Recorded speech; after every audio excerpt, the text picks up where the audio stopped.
Hi guys, I'm Brendan McCormack and welcome to another episode of the PERTH FITFAM podcast, where you get to hear from the best thought leaders and change makers from across the Perth fitness scene. In episode 36, we are catching up with Olympic athlete and weightlifter Sonny Webster. We got to catch up with him whilst he was here for his seminar down in Iron Body CrossFit in Port Kennedy. And in today's episode, we discuss his journey starting from being 12 years old, getting into weightlifting, his rise to becoming an Olympic athlete till he's 4, where he returned a positive drug test for a SARM, which we discuss. We go into and his trials and tribulations with getting through the process, the court cases, and coming back out of it up until where he is now, where he does workshops and seminars across the globe. This episode is sponsored by True Protein. True Protein is unafraid to cut through the noise of an oversaturated market and break the mold to deliver authentic, all-natural products with genuine health benefits and none of the fake stuff. True have bucked the trend for expensive, overhyped, bad-tasting protein powders and supplements packed with false promises to reinvent the marketplace and create a 100% natural, delicious, quality protein with no gimmicks, nothing artificial, and a completely transparent ingredient list. You can get True Protein from trueprotein.com.au and make sure to use the code PERTHFITFAM10 for an exclusive 10% off PERTH FITFAM discount, and you can also purchase it from numerous locations right here in Perth. So if you want to find the one closest for you, just shoot us a message and we'll be able to help you out with that. But that is all for our intro. Time to get into podcast 36 with Olympic weightlifter Sonny Webster. Hope you guys enjoyed. All right, PERTH FITFAM podcast number 36. Sonny Webster, welcome back to Perth. Thank you very much. We are down, I got to mention, we're down in Iron Body in Port Kennedy. So thanks for Tony for bringing you in. Have you given us a chance to have a quick podcast before we kick off? Yep. Awesome. So you're here for your seminar a couple of times over. Before we kick off into the podcast, what's your favourite thing about Perth? Favourite thing about Perth? Well, I've only ever been here once before. My auntie lives here, so I'm looking forward tomorrow actually seeing a little bit more of the city, because I haven't actually seen too much of Perth just yet. I know to stay away from the water though, because there's lots of sharks. Yeah, great white sharks. Yeah, we live in the water, and we live near the water, and I still haven't got used to it yet. Whenever I'm out there, I'm still just like, oh. Like I said last week, me and Linda went surfing, loved it, but I still don't think I've got the balls to do it in Australia. That's right, I reckon. No risk, no reward. We expect a Scarborough Beach video on Instagram stories tomorrow. So you're an Olympic weightlifter at an Olympic level, for those who don't know you, who are going to follow on now. But I saw that you started when you were 12 years old. So first of all, tell us, how do you get into Olympic weightlifting at 12 years old? And give us a bit of a background about that and how you got into the sport. Yeah, I'm going to take you right back, because for me, when I started Olympic weightlifting, CrossFit wasn't really a thing. You know, I'm 25 now, so 13 years ago. I was always into sport as a kid. I played a lot of sport. Golf was actually my first sport, my first love. Mainly through my dad, I have to admit. But I played a lot of golf when I was younger. And going right back, my first sort of understanding of the Olympics and weightlifting as a sport was, being sat in a maths class of all things.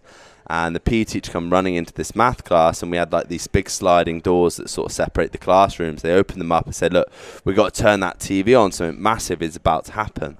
And they flicked the TV on. I thought, great, this is better than maths. We're going to watch a bit of TV.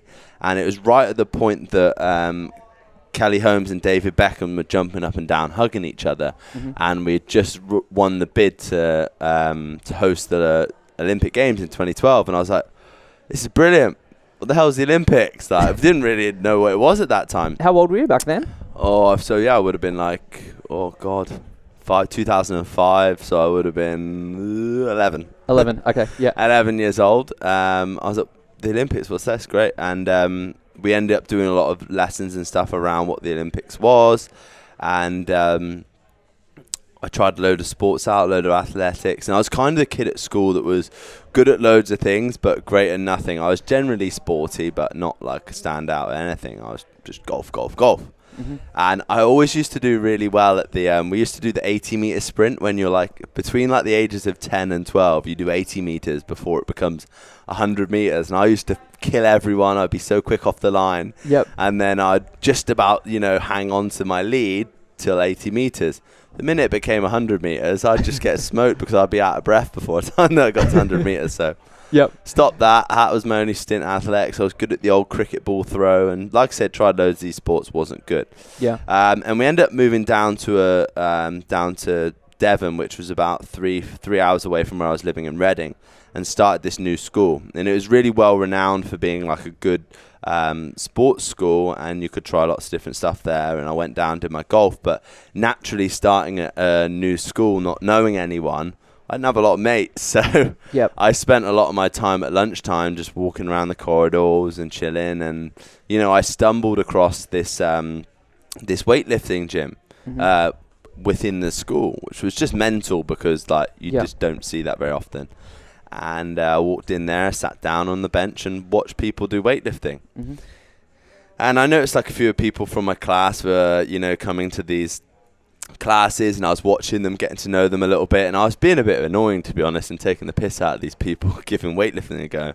Yep. And the coach come up to me after about 2 weeks of being sat there and said, what are you doing sat here? Why don't you come over and go yourself? And I was like, nah, it's not really for me. I'm a golfer.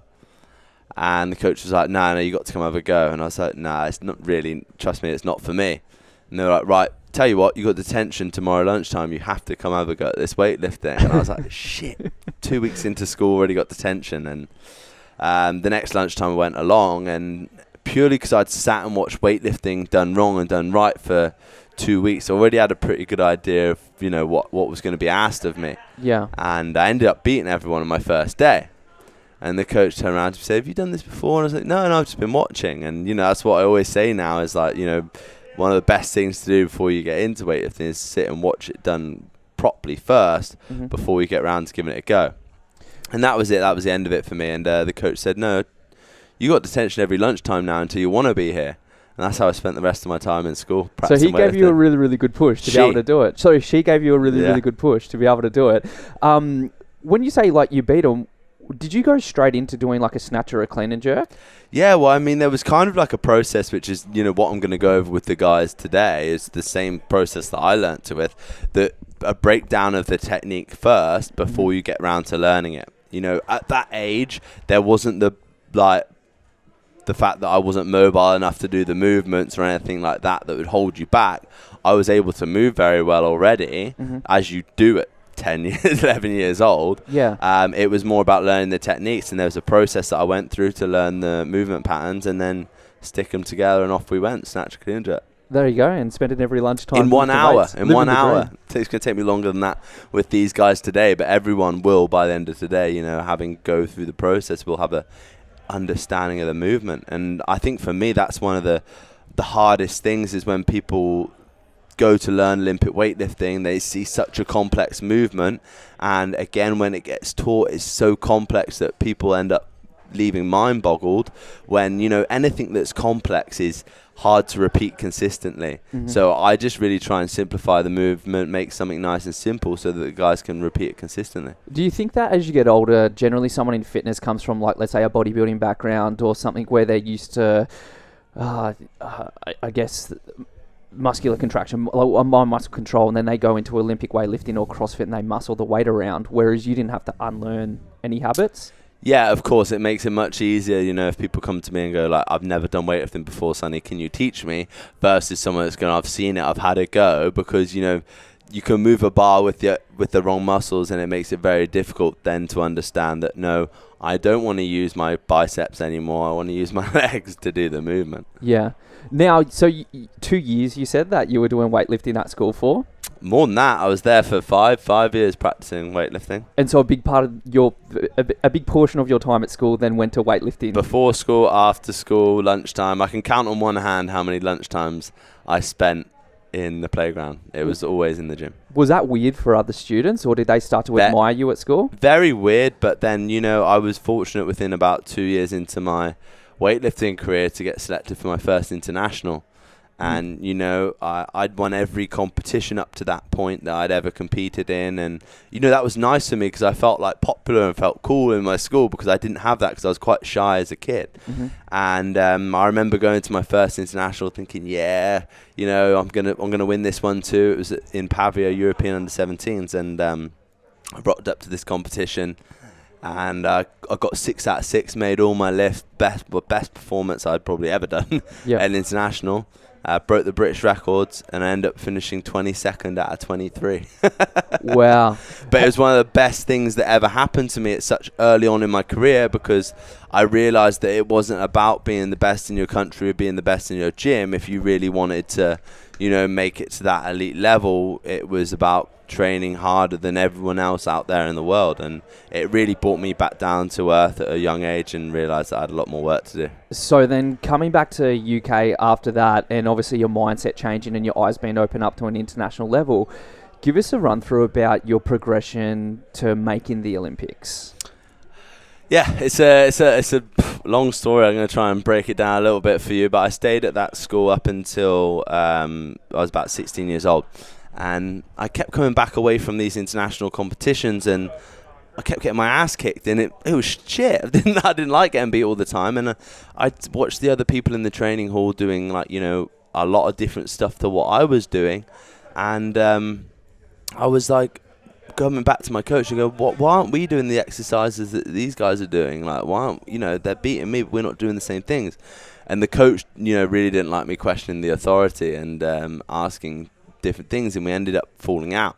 Mm-hmm. So I ended up having to find a new weightlifting coach, which was, about 2 hours away from where I was living at the time. And I ended up moving up to Bristol to work with this new weightlifting coach and continued to train there. And I trained there for a few years and managed to get sponsorship, mm-hmm. which was a big thing for me to be able to stay and train. And after being there and training there for a while, I missed out on the London 2012 Olympics by 1 kilo, which was heartbreaking. Obviously, having that as my initial goal and working so hard towards that, and then missing out. And I thought I was doing everything that I possibly could to be the best athlete I could be, but there was a lot of stuff outside of, my training that wasn't as good as it could have been. Like, I started looking at things like my nutrition, my sleep, my recovery, all these areas that I'd never really paid enough attention to in my time growing up as an athlete. And it was only then when I started tailoring those tiny little bits and working on those small areas in my career that I managed to make that 1 or 2%, that 1 kilo up that I missed out on the year before, that eventually, helped me get to the Olympic Games. And, there was a lot of ups and a lot of downs in between that time. But I'll kind of let you lead the questions you want to ask. Yeah, for sure. And we're definitely going to come around to that. But so going from almost making it, missing out by 1 kilo, to making it to Rio, so 2016. What was your experience like? Yeah, I think, it was great going through that experience of missing out, because I still remember now how gutted I was and how that felt. But at the same time, and one of my favorite sayings as a sportsman is, the biggest lessons you learn are when you lose.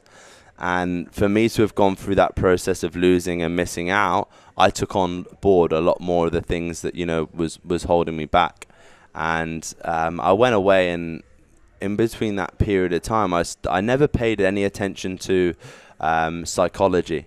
And I went to see a psychologist, and I sat down with a psychologist, and I talked them through, what had happened and what I missed out on. And having someone to look at you from outside of your inner circle, mm-hmm. is very important.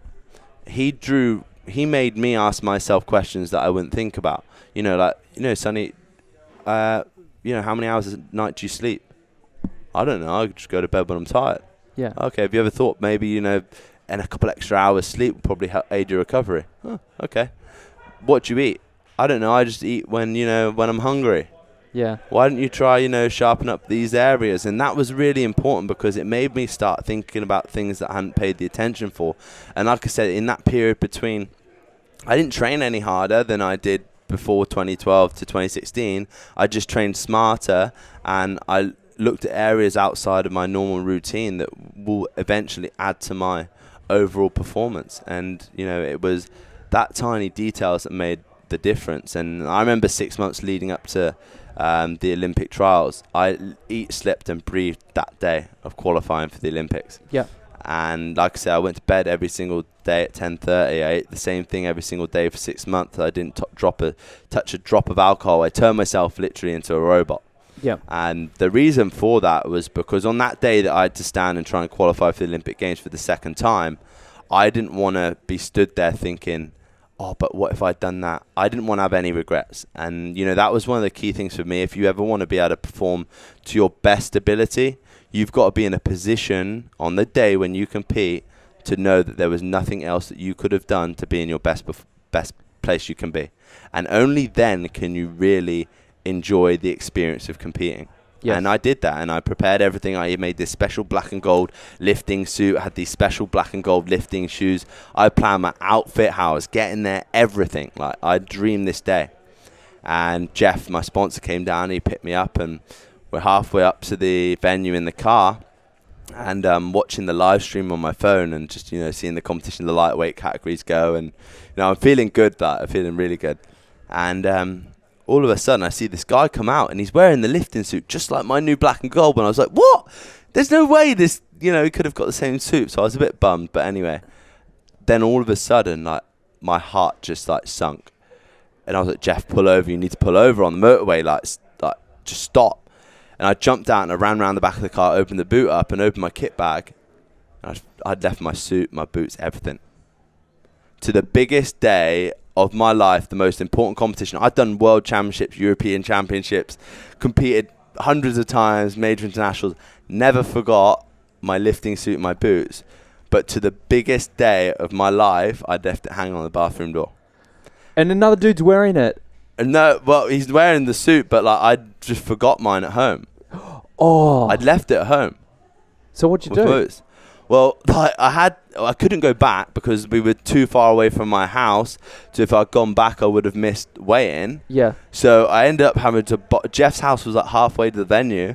I had to borrow my mate's lifting suit, which was too big for me. It looked horrendous. Yeah. And then my coach bought me like these old dusty boots that I'd had like 5 years ago. Yep. And I just looked like a complete misfit. And like, I always used to like to say at competition, like, even if I don't lift the most, I want to look the best. Like, you know what I mean? I want the medal for best dressed. Like, if I'm not going to win the competition. Yep. And I just looked like this complete misfit.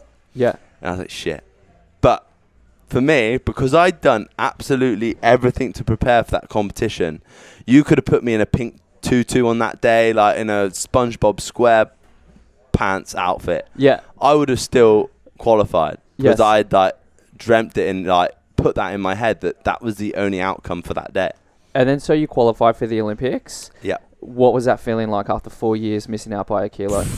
It wasn't just about the 4 years. It was kind of like the bigger journey than that. It was everything that I'd ever dreamt of as a kid. I wanted to be an Olympian. Yes. I didn't care what sport it was in. I didn't care where I placed. I just wanted to be able to call myself an Olympian one day. Mm-hmm. And yeah, it took me right back to that, and all of the ups, the downs, and flashes in front of your eyes, and you made it. And like, for a British weightlifter to get to the Olympic Games, being able to go is the reward. It's so hard to qualify to get a spot at the Olympic Games that the actual competing part is like your reward for going. And I remember waking up the morning of the Olympic Games, and I didn't train that well in between, qualifying and the actual day, because you're all of a sudden like everyone like wants to know you, wants to ask you questions, wants to like hear about your journey, your story. You're training in different locations, there's cameras on you. Like, as a weightlifter, we train in little dusty gyms with like leaks in the roof. No one cares about weightlifting. There's no funding, no sponsorship, no nothing. And all of a sudden you got 30 cameras flashing in front of you when you're trying to train, and everything of your normal routine is just thrown up into the air. Were you mentally prepared for that? Not at all. And like, you kind of have to just take it in your stride, but it made your normal training environment very difficult. You will always do your best lifts and your best training on your platform that you train with the bar that you're used to, with your lifting shoes, you know, with your training partner, with your favorite energy drink. Yes. When you're in an environment where, you know, you're on a different bar every day, there's different people around every day, it's very hard to stay consistent in your routine. But I said to myself a week out from the competition, I said, look, I'm not going to let the fact that I'm not in my best shape ruin this day for me. I've worked my whole life to be here, and I want to enjoy it. And I said that I wasn't going to sandbag. You know, I was missing weights that I'd do easy. I wasn't going to sandbag and go easy weights. I was still going to try my hardest, but I was going to enjoy it. Mm-hmm.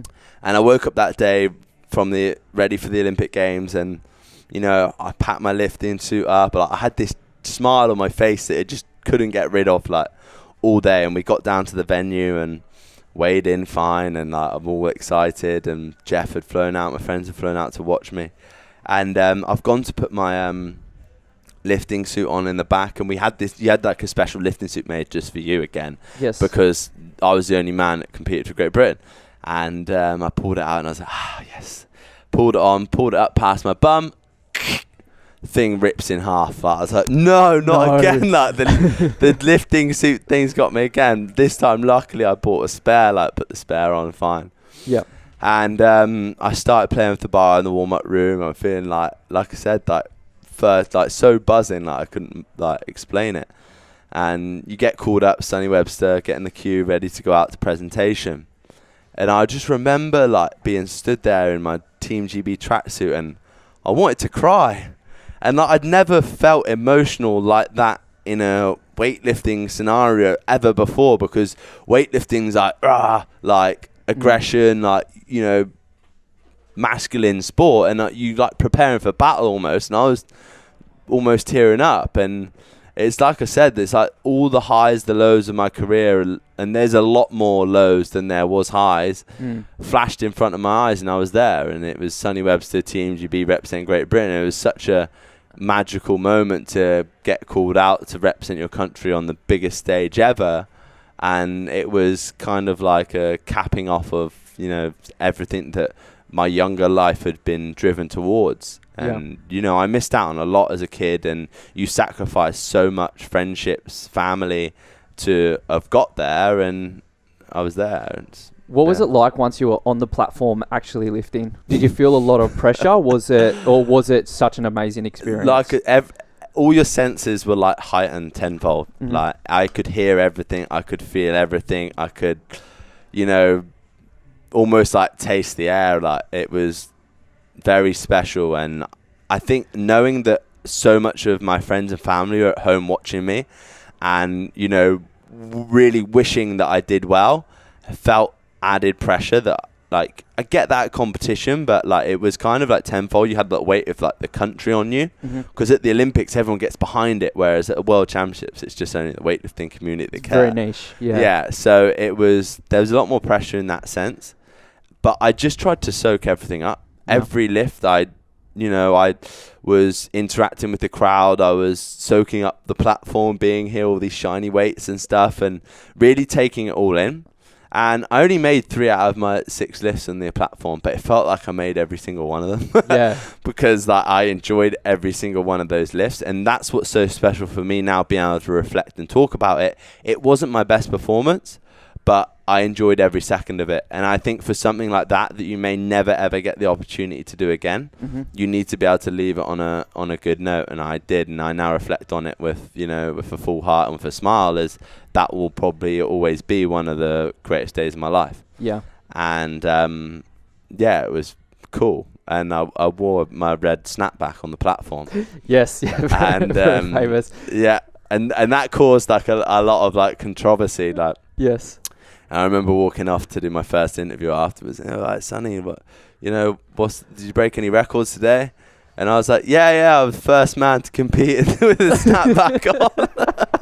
That probably works for your branding in the future as well. Yeah, but the thing was, for me, it was generally in weightlifting, there's a choice about 3 different weightlifting shoes. There's a choice about 3 different weightlifting suits. And we spoke about this earlier. You see someone come out that you don't know much about their background, where they're from, what they've put in to be there on that day. And for every single person, they'll have a story. And it's you in the bar, you see them lift a weight you can't comprehend, and they walk off. Yeah. Fine.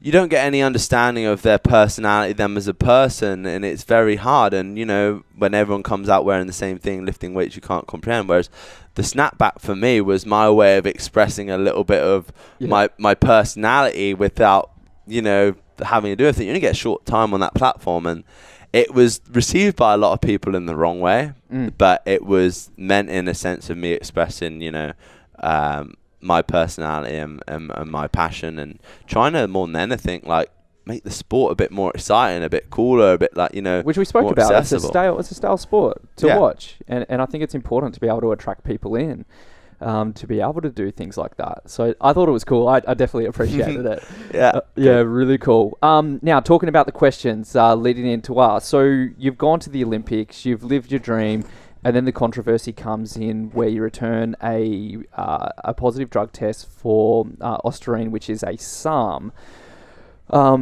Initially, you received a 2-year ban, except you fought that as well, or you went through a long, lengthy process to feel it, to fight it.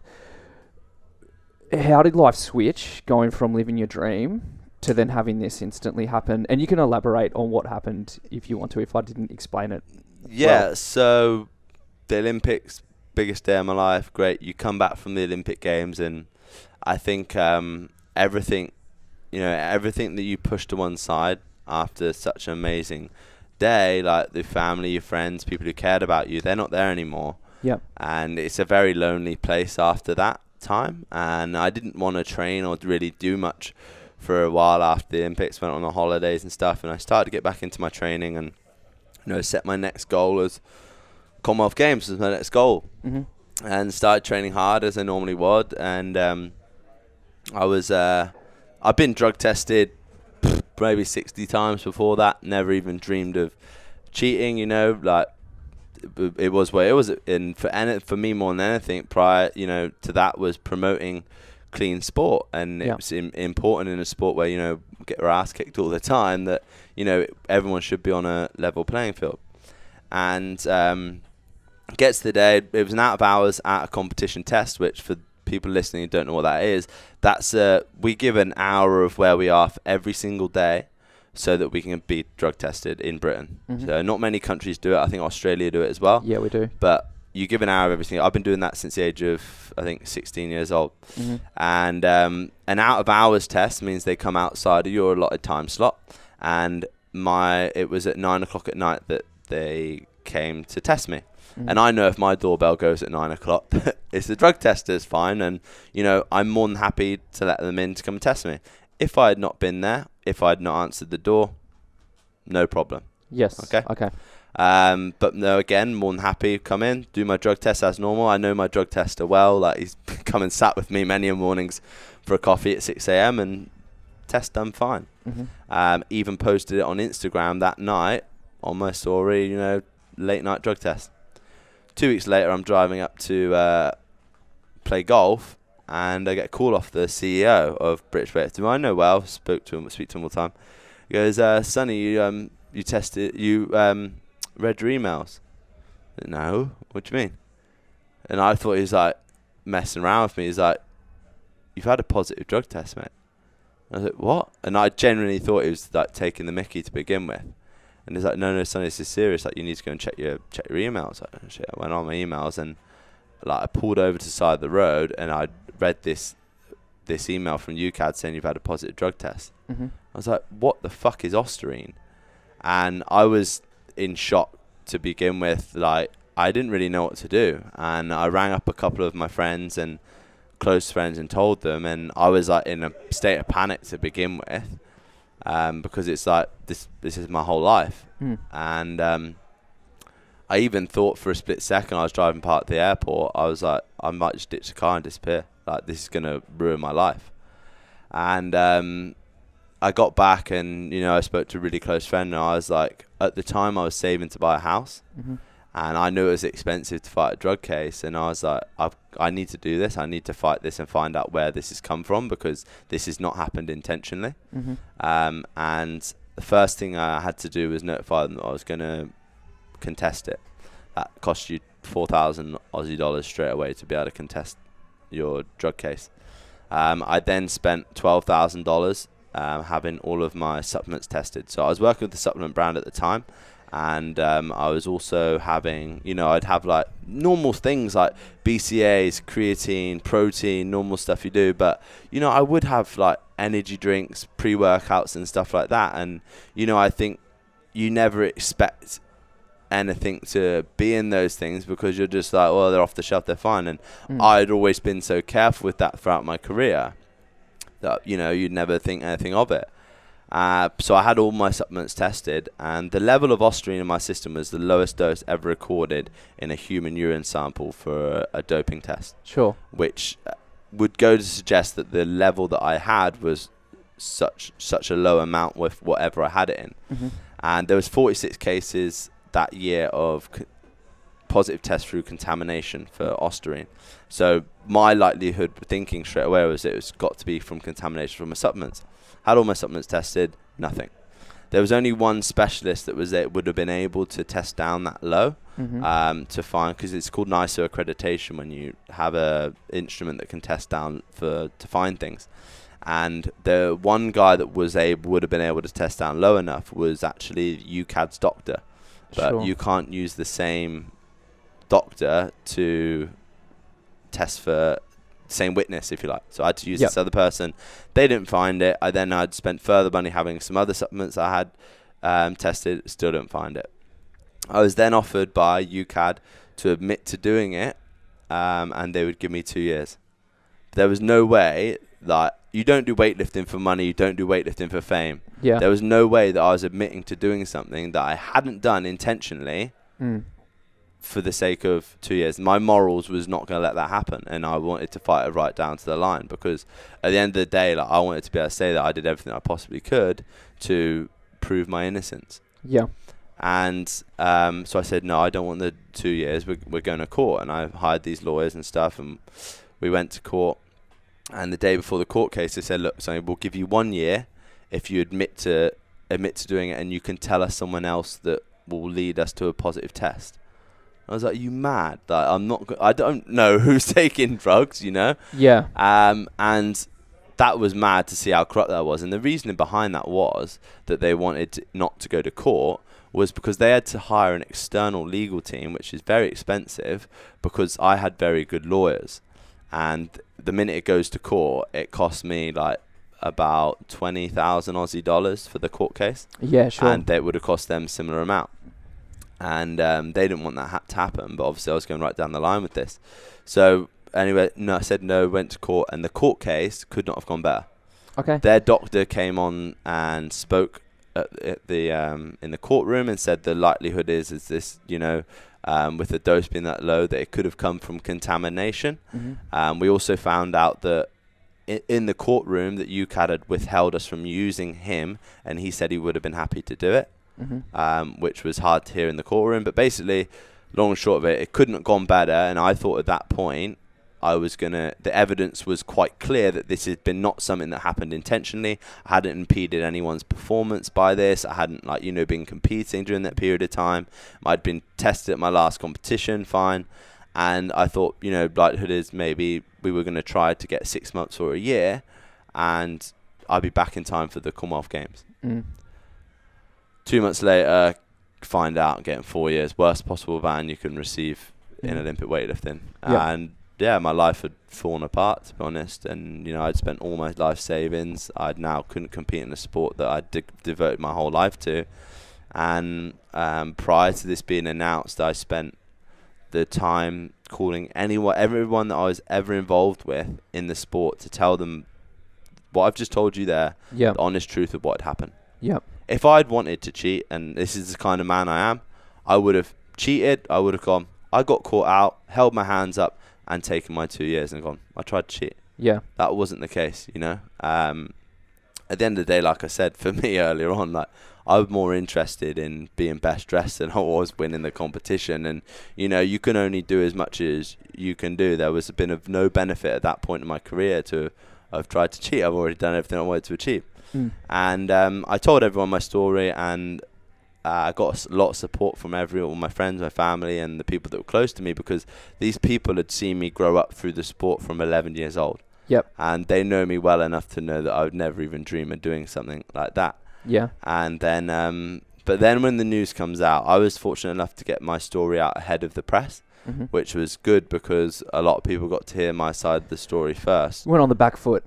Yeah. And, you know, it got received really well, I think, more than anything because of my honesty in it. And at the end of the day, majority of the time when people are put in that situation, they go and hide, like we said, whereas because I've been quite honest about what the scenario that I'd been through, people respected that.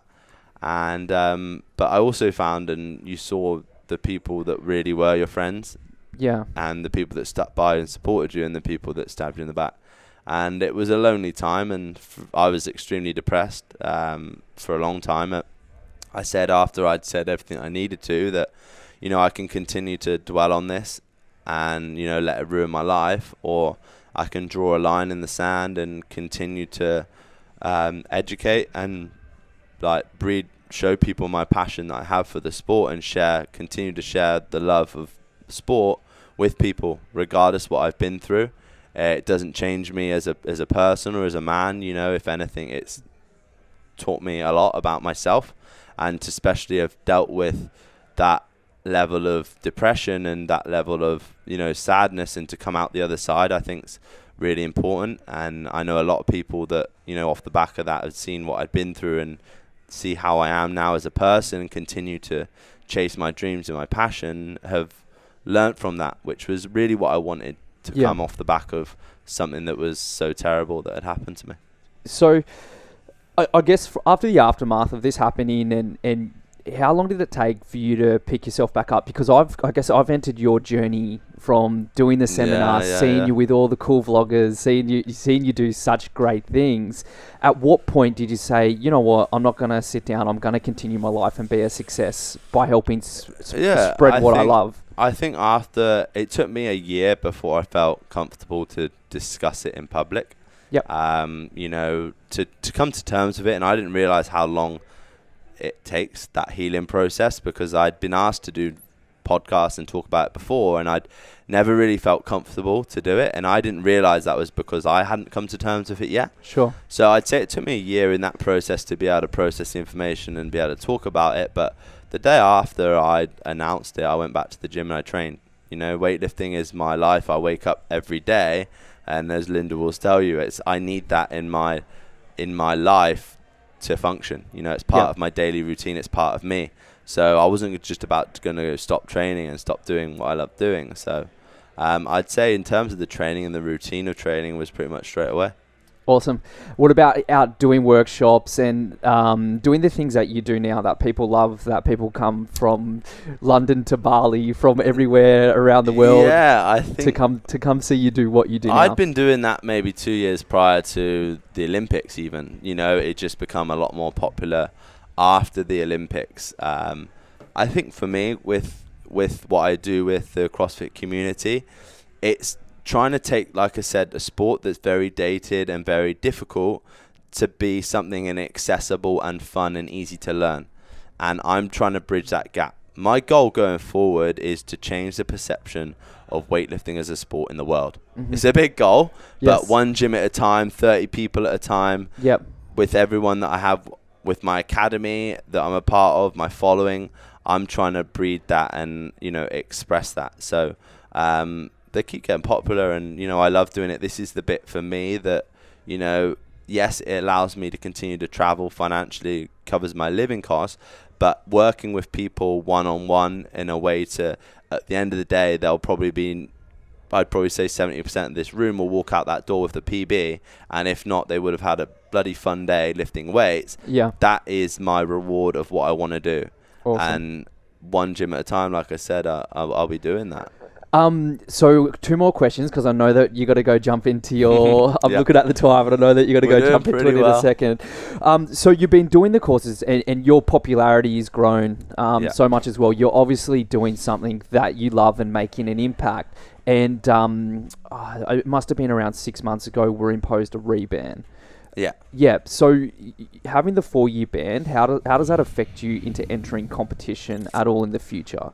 Do you know what the craziest thing about this all is? So Ostarine is a supplement, the dose level that I tested for. In 2 years' time, UFC are making that level of Ostarine okay.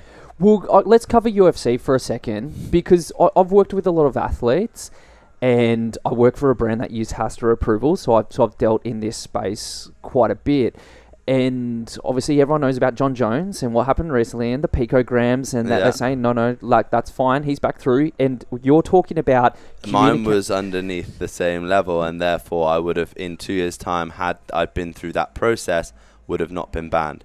Yet, if you look, I would now, as of last week, would have served, if I on that day admitted to doing something I hadn't done, I would have been back competing now. I would be clean to lift now. Yeah. But yet, instead, got the 4 and then was sanctioned with a further 3 for doing what I do now. So now it's a 7-year total.